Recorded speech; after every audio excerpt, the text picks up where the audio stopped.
ஹரே கிருஷ்ணா ஹரே கிருஷ்ணா கிருஷ்ணா கிருஷ்ணா ஹரே ஹரே, ஹரே ராமா ராமா ராமா ஹரே ஹரே.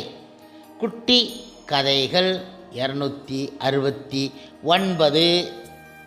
இதில் தேனுகா அசுரன் என்பவனின் கதை காண்போம். முன்பு ஒரு சமயம் பகவான் ஸ்ரீ கிருஷ்ணர் தமது மூத்த சகோதரர் ஆன பலராமர் உடன் கௌமாரா எனும் குழந்தை பருவத்தை கடந்து 6 முதல் 10 வயது வரையிலான பௌகண்ட பருவத்தில் அடியெடுத்து வைத்தார். அப்போது 5 வயதை கடந்த சிறுவர்களிடம் பசுக்களின் பொறுப்பை ஒப்படைப்பது என கோபாலர்கள் தீர்மானித்தார்கள். பசுக்களின் பொறுப்பை ஏற்ற கிருஷ்ணரும் பலராமரும் விருந்தாவனத்தில் வலம் வந்து தம் காலடி சுவடுகளால் அந்த பூமியை புனிதப்படுத்தினார்கள். பலராமரும் ஆயர்குல சிறுவர்களும் புடைசூழ மலர்களும் காய் கனிகளும் மேய்ச்சல் புல்லும் நிறைந்த விருந்தாவனத்தில் பகவான் ஸ்ரீகிருஷ்ணர் தமது புல்லாங்குழலை இசைத்தபடி பசுக்களை நடத்தி பவனி வந்தார். புனித பக்தனின் மனம் போல தெளிவு பெற்று இருந்த விருந்தாவனத்தில் தேனீக்களும் மலர்களும் கனிகளும் நிறைந்து காணப்பட்டன. பறவைகள் கீதம் இசைத்தன. களைப்பையெல்லாம் போக்கவல்ல தெல்லிய நீர் நிரம்பிய ஏரிகள் காணப்பட்டன. இப்பொழுது உடலுக்கும் உள்ளத்திற்கும் இதம் அளிக்கும் நறுமணம் கலந்த மெல்லிய காற்று வீசியது. வனம் சென்ற கிருஷ்ணர் தமது நண்பர்கள் உடன் பலராமர் உடன் அங்கு நிலவிய இனிய சூழலை பூரணமாக அனுபவித்தார். பழங்களும் பசுமையான கிளைகளும் உடைய மரங்கள் அவற்றின் சுமையை தாங்க முடியாமல் கீழே தாழ்ந்து தரையை தொடுவது போல் நின்று இருந்தன. அவை கிருஷ்ணரின் திருப்பாத கமலங்களை தொட்டு வணங்குவது போல் தோன்றியது. மரங்களும் பழங்களும் மலர்களும் நடந்து கொண்ட விதத்தைக் கண்டு திருப்தி அடைந்த கிருஷ்ணர் புன்னகை பூத்ததால் அவைகளின் விருப்பங்கள் நிறைவேறின. முழுமுதற் கடவுள் மற்றும் பரம புருஷ பகவான் ஸ்ரீ கிருஷ்ணர் தமது மூத்த சகோதரரான பலராமரிடம் பின்வருமாறு பேசினார். ஓ அன்புள்ள அண்ணா, நீங்கள் எங்களை விட உயர்ந்தவர். உமது பாத கமலங்களை தேவர்கள் வணங்குகிறார்கள். பழங்கள் நிறைந்த இந்த மரங்களை பாருங்கள். உமது பாத கமலங்களை வணங்குவதற்காக அவை குனிந்து நிற்கின்றன. மர நிலையாகிய இருளில் இருந்து விடுபட முயற்சிக்கின்றன என்றார் அவர். உண்மையில் விருந்தாவனத்தில் வளர்ந்து உள்ள மரங்கள் சாதாரண உயிர்வாளிகள் கிடையாது. அவை தங்கள் கடந்த வாழ்வில் அருவ தத்துவத்தை ஏற்றுக்கொண்டு இருந்ததால் இப்போது அசைவற்ற உயிர் நிலையை ஏற்றுக்கொள்ள வேண்டியது ஆகின்றது. ஆனால் இப்போது அவை விருந்தாவனத்தில் உம்மை காணும் வாய்ப்பை பெற்று இருப்பதால் உம்மோடு நேரில் பழகுவதன் மூலம் ஆன்மீக வாழ்வில் முன்னேற்றம் காண வேண்டும் என அவை பிரார்த்திக்கின்றன. மரங்கள் பொதுவாக அறியாமை எனும் இருளின் குணத்தில் இருக்கும் உயிர்வாளிகள். அருவவாதிகள் அப்படிப்பட்ட இருளில் இருக்கின்றார்கள்.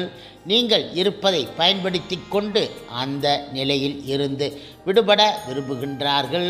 உம்மை சுற்றி ரீங்காரம் இட்டுக்கொண்டு இருக்கும் வண்டுகள் தமது முந்தைய பிறவியில் உமது பக்தர்களாக இருந்து இருக்க வேண்டும்.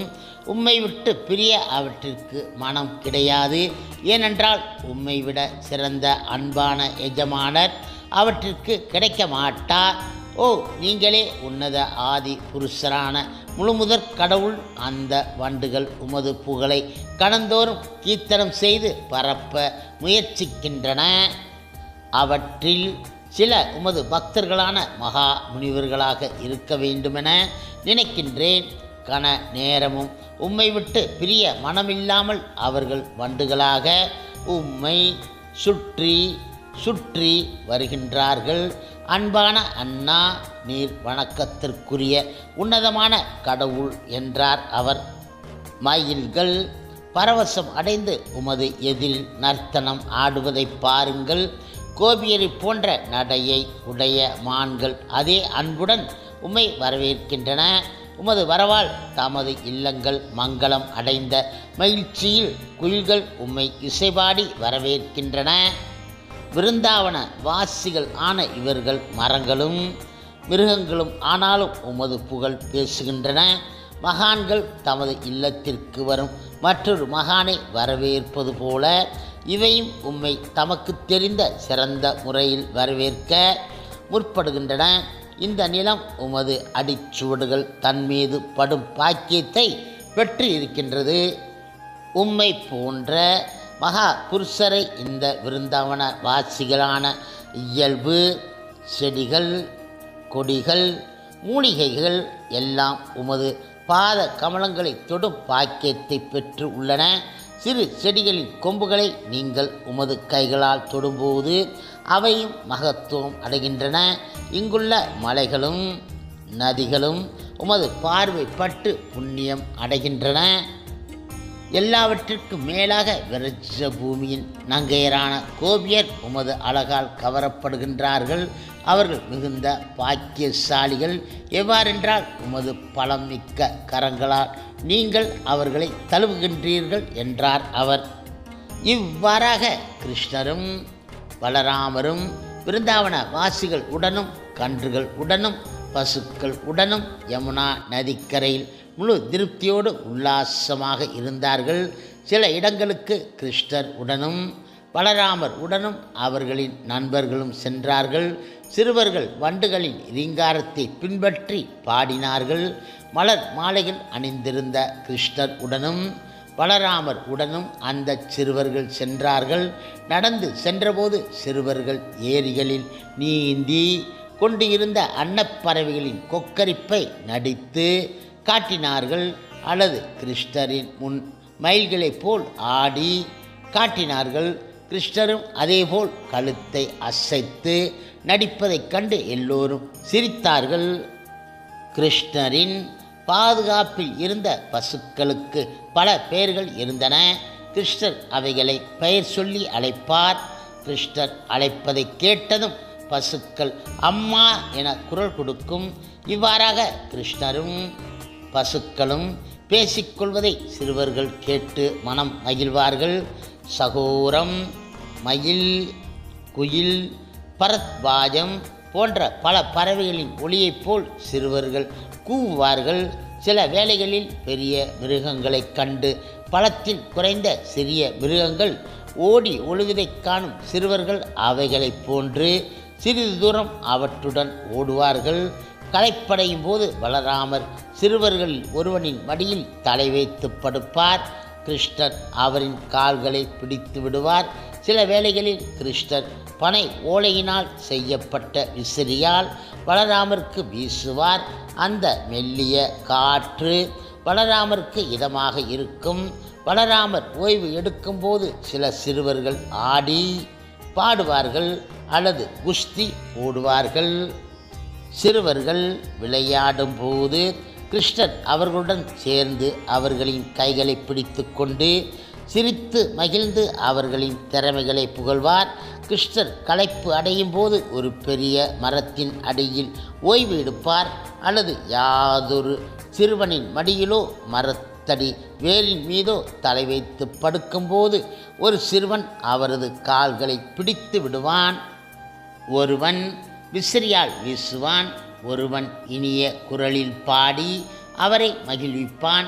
அப்போது அவரின் களைப்பு நீங்கி போகும். முழுமுதற் கடவுளாகிய பகவான் கிருஷ்ணரின் கால்களை லட்சுமி தேவி பிடித்து விடுவாள். அப்படிப்பட்ட கிருஷ்ணர் ஆயர்குல சிறுவர்களுள் ஒருவராக அவர்களுடன் தம்மை பகிர்ந்து கொண்டார். அப்போது அவர் தமது உள் உரை சக்தியை ஒரு கிராமத்து சிறுவனாக வியாபித்து செய்து இருந்தார். ஆனால் அவர் சிறுவனைப் போல் தோன்றினாலும் தான் முழுமுதற் கடவுள் என்பதை நிரூபித்த சந்தர்ப்பங்களும் உண்டு. சில மனிதர்கள் தம்மை கடவுள் என அறிவித்து கொண்டு அப்பாவி மக்களை ஏமாற்றுகின்றார்கள். ஆனால் அவர்களால் ஏமாற்றவே முடியும். கடவுளுக்குரிய சக்தியை அவர்களால் காட்ட முடியாது. இவ்வாறாக கிருஷ்ணர் மிகுந்த பாக்கியசாலிகளான தமது நண்பர்கள் இடையே தமது உள்ளுரை சக்தியால் வியாபித்து இருந்தபோது கடவுளுக்கே உரித்தான அமானுஷ்ய சக்திகளை அவர் காட்டும் மற்றொரு சம்பவம் நடந்தது. ஸ்ரீ தாமா, சுபலா, ஸ்தோகா, கிருஷ்ணா ஆகிய அவரது நண்பர்கள் கிருஷ்ணரையும் பலராமரையும் நோக்கி இவ்வாறு கூறினார்கள். ஓ அன்பான பலராமரே, நீர் மிகுந்த சக்தி வாய்ந்தவர், உமது கரங்கள் மிகுந்த பலம் உடையவை. அன்பான கிருஷ்ணா, தொல்லை தரும் பல வகையான அரக்கர்களை கொள்வதில் நீங்கள் வல்லவர். இந்த இடத்துக்கு வெகு அருகில் தாளவனம் எனும் ஒரு பெரிய காடு இருக்கின்றது. இந்த காட்டில் பல ஈச்ச மரங்கள் இருக்கின்றன. அவற்றில் பழங்கள் மிகுதியாக இருக்கின்றன. மிகவும் பழுத்த பழங்கள் அவற்றில் இருந்து அவ்வப்போது உதிரும். அது ஒரு நேர்த்தியான இடம். ஆனால் பெரிய அரக்கனாக தேனுகா அசுரன் அங்கு வசிப்பதால் அங்கு போவது மிக மிக கடினம் என்றார்கள் அவர்கள்.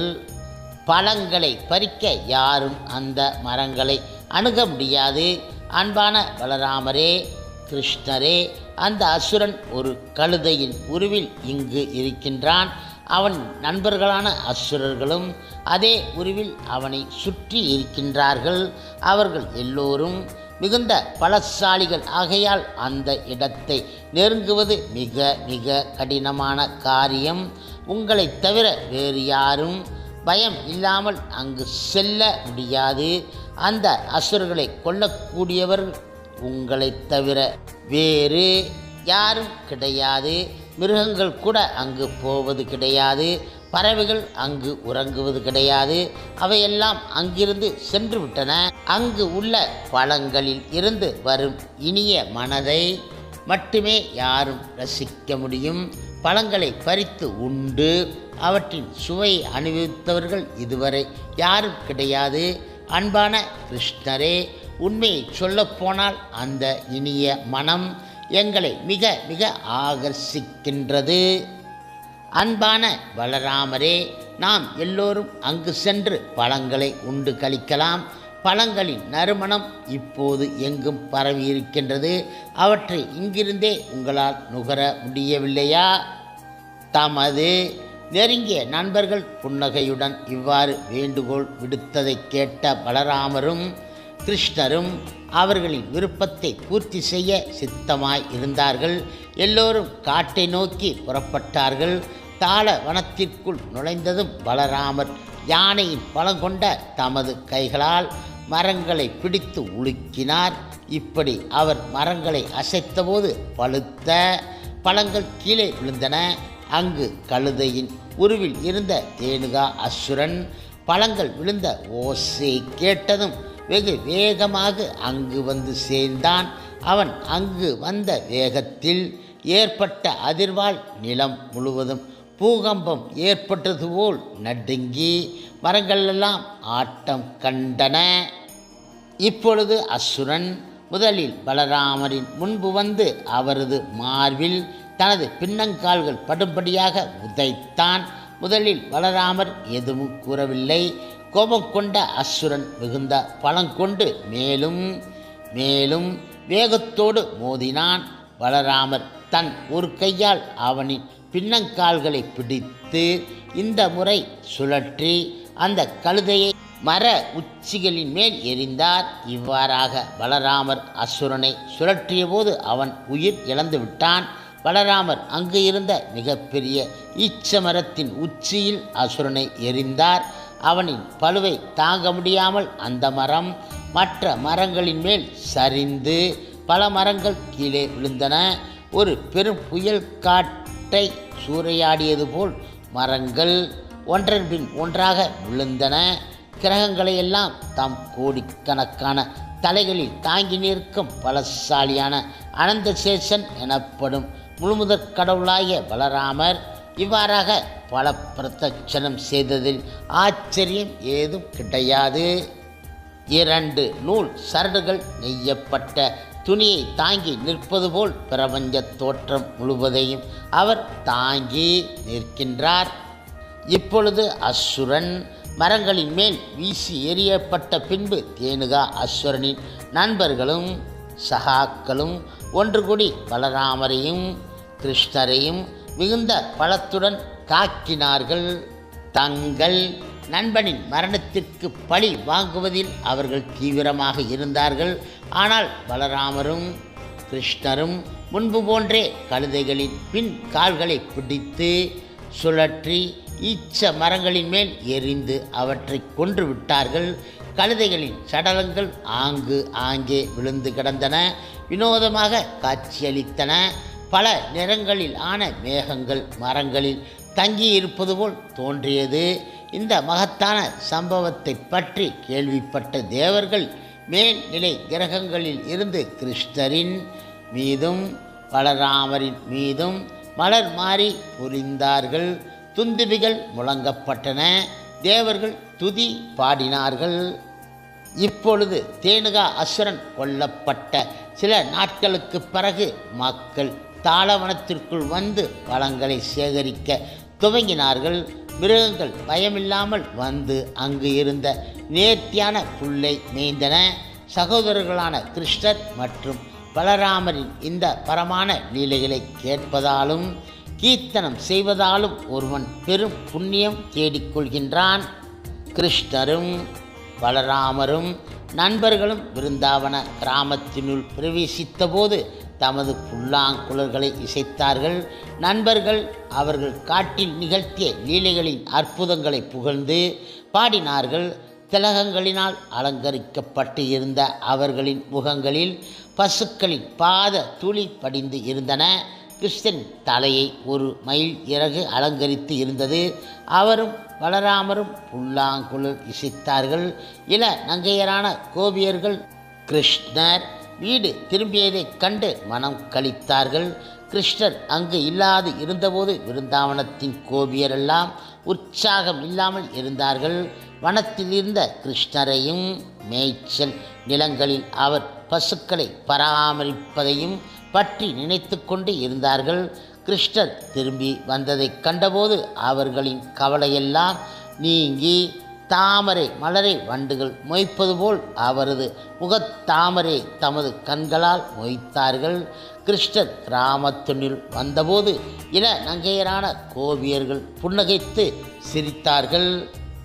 பலராமரையும் கிருஷ்ணரையும் அவர்களது அன்பு நிறைந்த அன்னையரான ரோகிணியையும் யசோதையையும் வரவேற்று அந்த நேரத்திற்கான அவர்களின் தேவைகளை பூர்த்தி செய்ய முற்பட்டார்கள். அன்னையர் இருவரும் ஒரே சமயத்தில் தமது பரமான குமாரர்களுக்கு சேவை செய்து அவர்களின் நலன்களை கவனித்து கொண்டார்கள். அவர்களை நீராட்டி அவர்களுக்கு ஆடைகள் அணிவித்து மகிழ்ந்தார்கள்.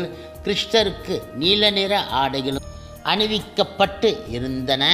பல வகையான ஆபரணங்களையும் மலர் மாலைகளையும் அவர்கள் அணிந்து இருந்தார்கள். மேய்ச்சல் நிலங்களில் நாள் முழுவதும் உழைத்த களைப்பு நீங்க பெற்று அவர்கள் புத்து உணர்வுடன் மிக அழகாக காணப்பட்டார்கள். அவர்களின் அன்னையர் அவர்களுக்கு ருசியுள்ள உணவு வகைகளை பரிமாறினார்கள். அவர்களும் உணவுகளை பிரியமாக சாப்பிட்டார்கள். உணவு அருந்திய பின்பு அவர்கள் சுத்தமான மெத்தைகளில் உட்கார வைக்கப்பட்டார்கள். அப்போது அவர்களின் அன்னையர் அவர்களது லீலைகளை பற்றிய பல பாடல்களை பாடினார்கள். மெத்தையில் அமர்ந்திருந்த அவர்கள் விரைவில் உறங்கி போனார்கள். இவ்வாறாக ஆயர்குல சிறுவர்களாக கிருஷ்ணரும் பலராமரும் விருந்தாவன வாழ்க்கை ஆயர்குல சிறுவர்களாக அனுபவித்து மகிழ்ந்தார்கள். ஹரே கிருஷ்ணா ஹரே கிருஷ்ணா கிருஷ்ணா கிருஷ்ணா ஹரே ஹரே, ஹரே ராமா ராமா ராமா ஹரே ஹரே. சில பிரபுபாதரின் சேவையில் இஸ்கான் பக்தர்கள்.